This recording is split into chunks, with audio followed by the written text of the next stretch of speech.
মৌলভীবাজারে ৩৩ KV ring ফিডারের সংস্কার ও নিয়ন্ত্রণমূলক কাজের কারণে আগামীকাল শুক্রবার সকাল ৬টা থেকে দুপুর ১২টা পর্যন্ত বিদ্যুৎ সরবরাহ বন্ধ থাকবে।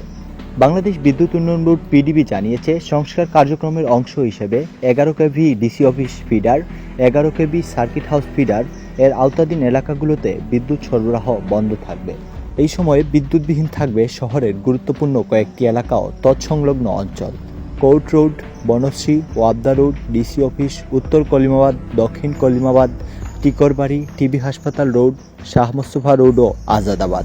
রক্ষণাবেক্ষণ কাজ চলাকালে উল্লিখিত এলাকাগুলোর বাসিন্দা, ব্যবসা প্রতিষ্ঠান ও দপ্তরগুলোকে বিকল্প প্রস্তুতি রাখার অনুরোধ জানিয়েছে বিদ্যুৎ উন্নয়ন বোর্ড।